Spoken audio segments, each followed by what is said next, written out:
Well, thank you for staying with us here on Farm Kenya. For this second and exciting part of the show, we'll be delving deep into the conversation around agriculture for the future. But to set the stage for that, of course, my two guests still here in studio, we'll get into that in a bit. We want to set the stage by looking at the challenges that farmers are facing. And majority of farmers across the world are already feeling the impact of climate change, with many saying that it is costing them both money and time and having other negative impacts. Now, this is according to a new report dubbed Farmer's Voice that has just been released. Now, the report is based on a survey conducted around the world and focusing on farmers in Australia, in Brazil, China, Germany, India, Kenya, and the Ukraine and the United States. Now, according to this report, 75% of farmers are already impacted by climate change or worried about its impacts, and 71% of them report reduced yields as a major concern. Now, the researchers said that the farmers' most prevalent challenges, that is the top concerns, were driven by volatility and uncertainty with regard to the fact that the next 3 years, more than a third reported weather volatility or extreme weather conditions, and price and income volatility among their top 3 challenges. Now, the research has also noted that while the findings remain stable compared to the findings in 2023, this year's survey has revealed a notable increase of political or regulatory decisions as a key concern, with about 29% of farmers citing that as a top 3 challenge, double the amount compared to last year. Now, the research has also noted that for many of the farmers, one way to achieve resilience and cope with the different kinds of hurdles and make farming more productive lies in digitalization. Now, Farmer Voice research found that nearly 2/3 of farmers use digital tools, while another 25% plan to use them in the future. Now, on average, globally, about 65% of farmers are using digital tools today versus 49% in China, 42% in Kenya, and only about 8% in India. Now, this led Rodrigo Santos, who is a member of the Board of Management for Bayer, who supported this research, and the president of the Crop Science Division, to say that the Farmer's Voice study underlines the challenges that farmers continue to face while accelerating economic and environmental challenges in their important work of providing food to the world, and that they want innovation to help them to do their jobs better in an environment in which they can increasingly turn towards regenerative practices that make food systems more resilient to the benefit of the planet, food security, and livelihoods alike.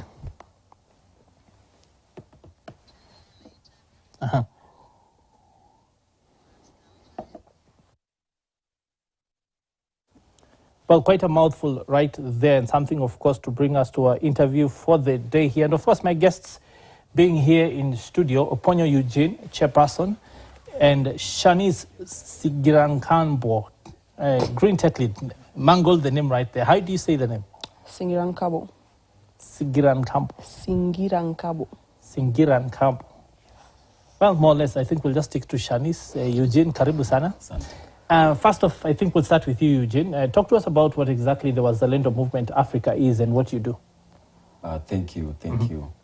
Wazalendo Movement Africa, this is a movement we founded on the basis of joblessness. And this is a movement of the jobless masses, for the jobless masses, by the jobless masses, whereby we are using climate change, smart agriculture, and other brilliant ideas to curb the menace of unemployment in the country and in the continent of Africa. And is that working? Yeah, it is working, because if you look at the number of empowered people we have in our organization, we see it's working, and we see the more people we are trying to incorporate in the world of agriculture. Since we started all this journey in 2016, majority of the people, or rather young people, were anti-farming. Majority of the young people felt like farming is for the villagers. Farming ni ya wale watu hawajielewi. But now it is more of a dirty work. But now we are trying to change that narrative. We are trying to let them know this is something you can venture into. Let's not all be dependent on collar jobs. We can do this and help our families. We can do this and help other young people in the country and in the continent of Africa. You can do this and make money. So you work essentially through advocacy, or how is it that you get people to engage in agriculture? We do trainings. We've been let me say this: we have a representation in 32 counties as we speak. We've been doing trainings whereby we have a segment in what we call climate smart agriculture literacy, where we have been trying to train young people to elevate and they understand that you can make money and make a sustainable livelihood out of these. So if you look at it, we have been doing what we call advocacy, as you've said. But advocacy only does not help. You need action. So for us, we have also been doing action, whereby we have a project or other initiatives what we call greening of hospitals.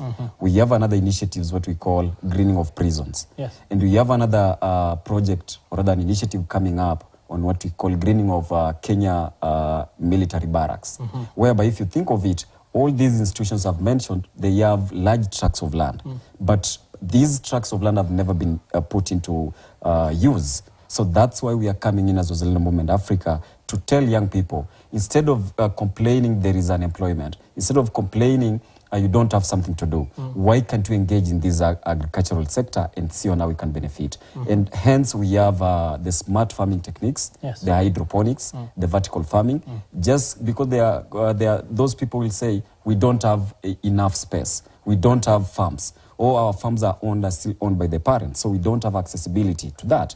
But we are telling them, those to us are excuses. If you want to do something, you can do it if you come out and look at the opportunities in the area where you are. Simply because all of us, we come from a place. All of us, we have maybe parents or we have a farm. But these farms have been doing what we call traditional farming.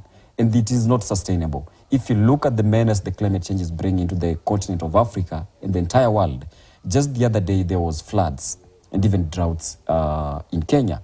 And these droughts even brought about poverty, they brought about hunger, and hence we came in as Wazalendo Movement Africa to empower these young people and realize we can plant trees to mitigate. But then planting trees only is not enough. Yes. But if you have vegetables planted in those trees, it can help you sustain yourself, it can help you get employment, it can also help you get a livelihood. So as a movement, we feel like young people are leaving themselves out. They will say, well, the government is not doing this, the government is not doing that. But I always say, if we dwell on what the government can't do, we won't be able to focus on what we need to do. Okay, interesting stuff right there. I want to come to Shanice, and your title is Green Tech Lead. What exactly is it that means for this movement? Okay, so green technology is basically incorporating science and technology to make farming more effective, more productive, and more sustainable. Because you see, sometimes weather is not controllable. We can make rain, but we can't make it stop to rain. So we are trying to approach farming in a way we can control it. We can get all the data that we need so that we can sustain and make more productivity on what we are farming. So green tech is just being smart on the farming side. So utilizing the technology that you have and innovations to make your agriculture more productive. Okay. So exactly what does that look like in the, you said 32 counties where you're presented. How would you say the youth are then taking advantage of this technology to achieve impact? Yeah. One of the things we are trying to do is we promote literacy. We're telling them what is green technology. How can you use it? So whenever we talk about tech, people think that you need to have done something in IT, in technology, but that's not the case. It's just how you're going to incorporate that technology in your farming. So we just give them literacy in a point where you can start your own smart farming somewhere where you have all the basics and how you can articulate everything to get more produces in what you're doing. So we're just telling them there's a right way to do things, but now you can incorporate something that is going to make it more productive. And looking at the research we've just seen there, and I want to come to you, Eugene, and the challenges that farmers have highlighted and saying that these are the major issues we are facing. And you've seen they've talked about politics and regulations, they've talked about the impact of climate change, they've talked about pricing. How would you say your organization is helping young farmers bridge events such as this in ways that can then enable them rising head and shoulders above other farmers in the same ecosystem? If you look at it, we from the region whereby production of sugar is on the high. Sugarcane farming is a major crop in the western region. But if you look at it, majority of the farmers have grown there, so I know and I understand the major problems farmers are facing. And that's why it was easier for us to come up with solutions. For instance, majority of the farmers in the sugar industry, majority of them don't get anything out of their produce, simply because the production cost is very high as compared to what they get at the end of the day. So we are coming in as Wazalendo Movement Africa, where we've been teaching these young farmers in the western region to see on how they can take advantage of the new regulations being put in place, the policies being put in place. At the same time, we've been trying to rally farmers to know that you need to be an association, not just sugarcane only, even coffee, even tea, even any other crop. You need to be in a cooperative. You need to be in an association for you at least to help yourself and advocate for what is right for you. Yes, as Wazalendo Movement Africa, we can be there for you and advocate for what is right for you, but we are not a cooperative or rather an association. But as farmers for coffee cooperatives, they are in a position whereby they can come up with policies to regulate their markets. So we are giving them this information, because if you look at it, majority of the farmers in the country, they don't have the knowledge. Majority of the farmers, even if you look at it on the other, some few months ago, there was supply of fake fertilizer. Majority even of the farmers could not understand what was going on. So the reason why they are really complaining about the problems is there is what we call agricultural officers. But these agricultural officers are never in the field, and never there to give them the right knowledge on what they need to do. So that's why Wazalendo Movement is coming in through the green tech, because we don't need to be on your farm to advise you on what you need to do. You can reach us out and we give you instructions on what you need to do, maybe keeping in mind what is bedeviling you in those farms, because different regions have different problems. So some of the challenges that you've talked about have been perennial, and you'd think that a simple contract between the producing farmer and the person who will eventually buy the produce, be it coffee, be it sugarcane and that sort of thing, would sort out these challenges, because farmers are essentially shooting in the dark, planting things, raising coffee, harvesting, planting sugarcane, without knowing what the final price is going to be vis-a-vis the other costs in the market. We've seen in modern economies people doing contract farming with all these sorts of shenanigans out. How come that can't be done here? If you look at it, Kinley, Bwana Peter, yes, majority of the farmers in this country can't even understand what is really bedeviling them. In this perspective, you say there are policies that have been made, but if you look at what the producers get at the end of the day, it does not make sense. So instead of just being in a cooperative, what we are lacking is leadership. And then another thing we are lacking is the young people and other Kenyans to be part of the farming sector. If you look at it, if we are many, we can advocate for something and it can be done. But in this country, majority of the food is imported. We do not produce a lot of food in the country, even for export. So we are coming in as Wazalendo Movement Africa and using these smart technologies to let farmers know we need to produce more. And this we are trying to seek young people to tell them, get into farming. The moment we get as many farmers as possible, the moment we get as many people in the agribusiness, it means we can voice and push for what we want as farmers. But if we have these cooperatives na wale farmers ambao wako hapo ni wachache, inakuwa vigumu sana kuweza kupata malalamiko yao inasikika. Hata ikisikika, itasikika kwa wakati fulani. Ilafu itafika muda fulani, utapata hiyo mambo ilitupiliwa mbali. Ndio maana unapata the prices, unapata zina dwindle. They are not constant. Ama rather, the prices haziandamani na the production cost. So that's why unapata a lot of farmers hawapati faida katika ukulima wao. Lakini kama Wazalendo, we are coming in and telling young people, we can only change this if we be party to this. We can only change this if we start farming. We can only change this if we know the policies around agriculture. Even the other day, there's an horticultural bill in Parliament. If you look at it, look at even the incorporation of the young people. What have we brought to the people to the table as way of policies in that horticultural bill? So if you look at it, if it passes, we will be the ones saying, we don't want this bill, we don't want this bill. Yet, we had even the part for public participation. We were not party to. So I think as much as we can say the farmers are not to blame, we are to blame as farmers because we have really been trying to keep anything to do with agriculture. But if we let the information go out there, it can be easy. I want to bring Shanice in. And the fact of the matter is that when it comes to agriculture, especially for the youth, they don't necessarily have to go into the farming itself, that there are many different opportunities within the value chain, especially when it comes to technology. Talk to us about some of those opportunities and where the youth can plug in. Okay, that's a good question. So basically, when you're talking about agriculture, there's a lot of things that is included in agriculture because, okay, one, you need to get the fertilizer. The right fertilizer that you need. Yes. Sometimes people say they need fertilizer, but maybe they don't even need it.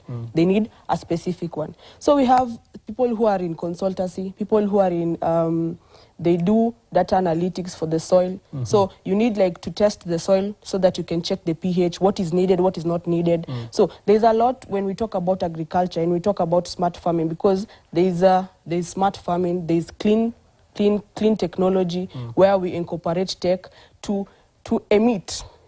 There is damage that is done, so we need now to recuperate it. Yes. So in different sectors, I can say when I did IT, I didn't know that I was going to include it in agriculture. To be using it for agricultural purposes. But now it has been so easy and effective because there's new technologies coming in, and we are trying in any way possible to now try to venture in agriculture. We have people who do data analytics, who we go to them, we source numbers from them, like, okay, this month we did this and this, what went wrong? We need more, we need more produces, maybe we need more fertilizer. So we can incorporate it in different things that we're doing. It's interesting you say that because, for example, we've just seen a story which has talked about some areas will experience drought. This week we also saw the Met announce the day before yesterday that we're going to have a lot of rain in some areas. Yeah. How do you think this technology then helps farmers to plan? Because now you know that in some areas drought, in some areas we'll have rain. How would the technology then be able to be utilized by the farmers that you're working with to be able to drive productivity for them? So as we have that data that came in, now we now need to take measures according to the climate, how the climate is going to change. Like right now we have some seeds that are drought resistant. We can say because maybe this coming few months it's going to be drought, this is what you're going to plant. Then if the next season it's gonna be there's gonna be a lot of rain, we're gonna say, okay, let us plant something that is not going to get spoiled through that rain. So this is just something that keeps you ready, so that you know what is coming, so that you know how to plan yourself and measures to take, so that when it comes, you don't fall with it. So it's a way of you just being smart about it. Yes. Just doesn't appear, so that you go through losses. You are saying wasianguke nayo. Yes, exactly. Okay, interesting thoughts right there. And of course, the youth facing many different challenges across the agriculture value chain. What are the things they should do to stay afloat? What is the technology available for them? Let's sort of find out that in today's segment of the Farmer of the Day. Take a look.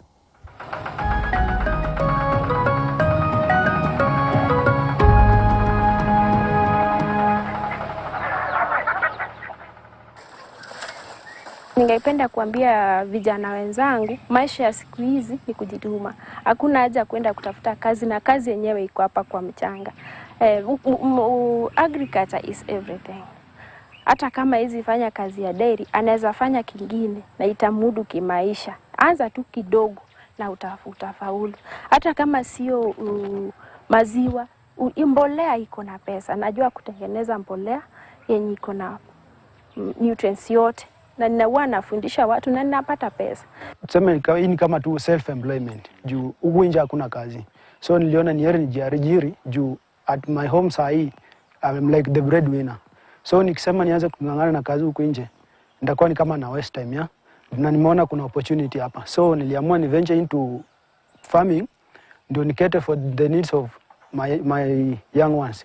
Juu currently niko na 2 cousins na my young one for my sister. So bado wote wananitegemea na nikisema nilegeze kamba utapata shule wajaenda, wajapata kitu ya kula jioni. So inabidi nitie bidii. Tuseme kama NGO ama government walete more knowledge, yani walete more trainings for youths ndio wapate hii knowledge, wajue ukulima inalipa.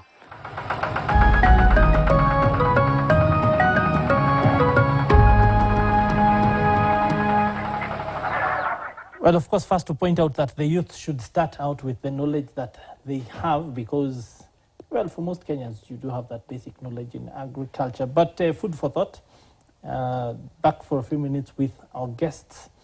Now, Eugene, when you look at the average age of a Kenyan farmer, in most cases north of 65, why is it important to have young people in agriculture? Thank you. That's a philosophical question and a good one at the same time. I'll say this. We have been put into a box to think we do not need farming.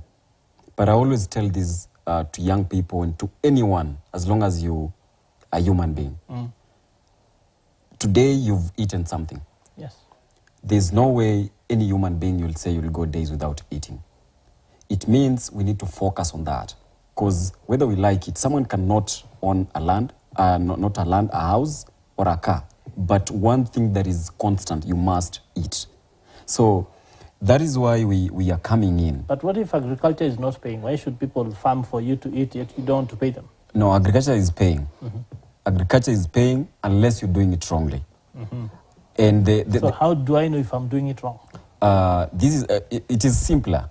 If your profits does not match, or rather does not exceed match your input, your level of input. Exactly, you realize there's something you're doing wrong. Yes. So that's why we are coming in and telling, we can't wait to get into farming, more of a retirement plan. We can do this as a job. We can do this as something for sustainability. And that's why we are giving literacy, smart agriculture literacy. We are setting up smart farms. We are setting up model farms in different counties in this country. Like I've told you, we are doing what we call greening of hospitals. Yes. In greening of hospitals, if you look at it keenly, majority of the patients, or rather the hospitals, cannot sustain the food for the patients, or rather even the workers in that hospital.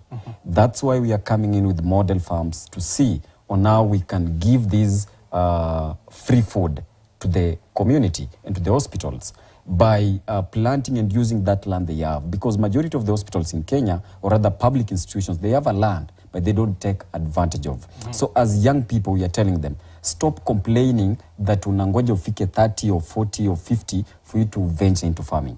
This is something we need to start venturing it earlier on. And this is how we are doing it to motivate young farmers. We have a program, what we call Wazalendo na Watoto.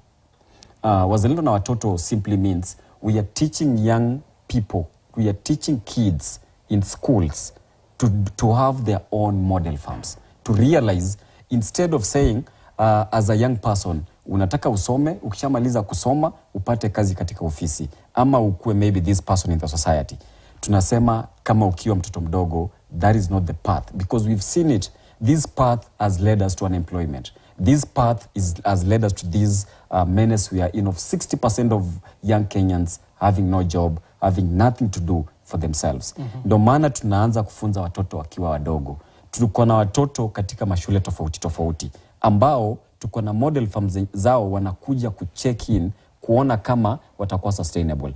Another project we are coming in to try and bring all that to sustainability is we are partnering up and having a collaboration with the World Scouts Parliamentary Union.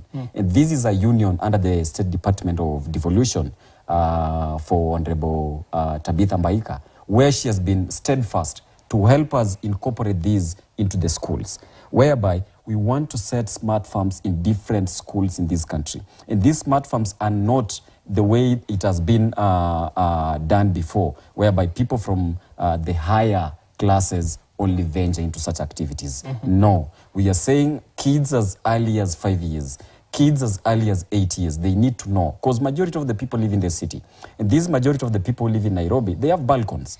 We can capitalize on these balcons. We can capitalize on these balcons and put model farms, smart farms on those balcons, whereby even your own kid at 2 years, 3 years, they start seeing plants, they start seeing crops at a very young age. I want to bring Shonice back into the conversation. And the fact of the matter has been that government has focused largely on exporting labor to other parts of the world. Not so much on labor in the development of that in Kenya, especially in spaces like agriculture. Why do you think that is the case? Do you think that move is actually helping us deal with challenges we have of productivity? Okay. That's a very good question. But one of the things people tend to forget is we can take a number of people outside, they go get the knowledge. How will they want to come back and work with the public? They'll be like, I went there, got my knowledge, now I'm coming back to maybe open my own organization, do this movement. But still, it's not empowering those people who would want to venture in such a business. So it takes them maybe, it takes them a good amount of time to maybe self-realization, to see this is something the public needs to know. This is a knowledge I need to share. So one of the things they tend to forget is the large percentage of people who really need this. Sorry. The good number of people who really need this are not the people who are getting the knowledge, are not the people who are sharing the knowledge. And as a movement, that's what we're trying to, that's the niche we're trying to close. We reach to people who really need this kind of knowledge, and we reach to people who will even, when I teach you something, you go teach another person. So in the near coming future, we'll have a population where we don't strive to look for employment in other places. I say, I have this certain skill, I have this certain knowledge, this is what I'm going to start, and this is a movement that it's going to help people in the near future. How much support have you received from government and other stakeholders in sort of pushing this agenda so that you achieve more impact? So personally, I normally believe if you can't help yourself or show an impact first, people won't be interested in what you're doing. So as a movement, what we've tried to do, we try to reach out to people for collaboration or for maybe support. But now we don't approach it in a way, we need funds from you. We show you what we've done. So if you feel like you're motivated enough, or we have impacted enough, that's when you can come, role play, and let's say, because you've already done this and this, let me introduce you to this certain person. They're going to help you in a specific venture, so that you can try and strive forward. So that's our approach when we want to go for collaborations and partnerships. Eugene, if you were to look 10 years into the future, what sort of impact would you say that you'd want your organization to have had in this country? One thing we are really focusing on is to make sure in the next coming days, in the next coming years, like you've said, a span of 10 years, yes, we want to help food production, whereby we no longer import majority of our food. Even the eggs we consume here, they are from Uganda. Yet we have spaces, we can do chicken farming. So our main focus and our main vision is to strive to green Africa. And we are not only greening Africa in terms of trees, we are also greening Africa in terms of crops. In the beginning, when I talked about, and sorry to interrupt you, when I talked about advocacy, it's because some of the bigger challenges that we have are around policy that drives the challenges that you've talked about. So that, for example, when you talk about eggs coming from Uganda, then you look at the cost of animal feeds in Kenya vis-a-vis the cost in Uganda. Huge difference. And of course, consumers are looking for good quality at lower prices. So it's only natural that the eggs would flow in this direction. And same for milk and other things. I truly agree with you. And that will solely depend on the government of the day, or rather the leaders. Yes. That's why I told you earlier, as much as we'll say this is not working, it is not working because majority are not producing. You are saying the production cost, yes, is high in Kenya. Yes. The production cost is high, which means even the number of eggs produced zinakuwa kidogo. Yes. Unaona, so they cannot sustain the entire market. That's why the importation is coming in. So we are doing policy. We are coming up with laws to help and regulate all these. Not only regulate imports to come in, but also to save the farmers who are here to produce more. Because we cannot say we don't want imported eggs, we don't want imported milk, yet we are not producing. How will our people survive, yet people eat these, they eat eggs on a daily basis? So as Wazalendo Movement Africa, in the near future, like you had asked earlier on the 10 years plan, we intend to have as many young people incorporated in the farming industry. Thinking of it, majority of the industries are collapsing. Majority, there is a shift, a paradigm shift in the world. So it is only quite well for the African child, for the Kenyan child, to focus on the farming sector. Simply because in the Africa we have majority of the land which are vast. Look at the northern side of this country. The northern side of this country, they do not do a lot of farming. Yet they have large tracts of land. Look at Taita, look at Kwale. Yet even the majority of the rice we import is from Tanzania. Kwale Lunga border is close to Tanzania. They have large tracts of land. But because there's a problem with land, there's a problem whereby majority of the people don't even have access to the land that is over there. Yes. So that's why we are coming up with these laws. And not only coming up with policies to help farmers grow their food, we are also empowering young people. Like I've told you, we want to set model farms. So I wanted to come to you, Shanice, to ask, before we close, what the reception has been by young ladies, especially, because we know that while men might eventually get into agriculture by default, what's been the reception by young women, especially to get into this field, especially at different levels along the value chain? Because we know they can become brokers, they can work in markets, they can be in the technology space, they can essentially inject themselves into any space. Okay. One of the key things I normally talk about when people ask me such questions, I normally say, because I started off as a software engineer, I was like, okay, there's something we can do more than just maybe making website coding and all that. So I'm probably a problem solver. Yes. So I saw one of the things that is growing, and one of the key areas where people need to know more and to learn is in agriculture. Yes. Because most of the times, people have been doing agriculture the traditional ways. Yes. And there are more than enough technologies outside there that's going to help different people in different ventures. So I normally tell people it's not a matter of getting into agriculture. You can get to the smart side of it, which is one of the things I can tell young ladies to join is in clean technology and sustainable technology, because in that you not only do the dirty farming and all that, you can get into recycling, you can make products out of them, you can make merchandise out of different produces that crops give.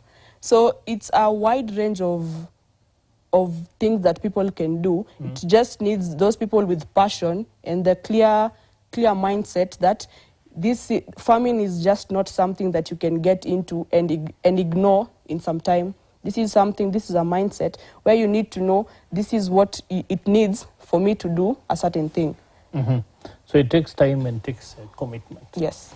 Well, thank you very much both for taking the time to talk to us. Unfortunately, we are running out of time for today's show. Oponye Eugene and Shanice.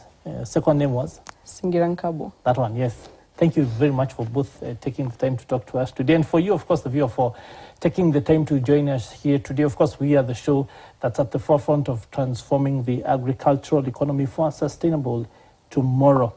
We will see you again at the same time tomorrow for more on Farm Kenya. But from us here in studio for now, it is Kwaheri ya kuonana. Of course, the news continues here on KTN, so do continue to enjoy the rest of your viewing.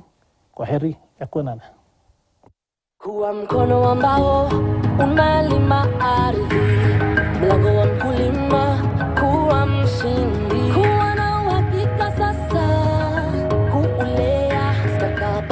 baadaye. Tufanye kazi pamoja na tukue pamoja kuimarisha Kenya.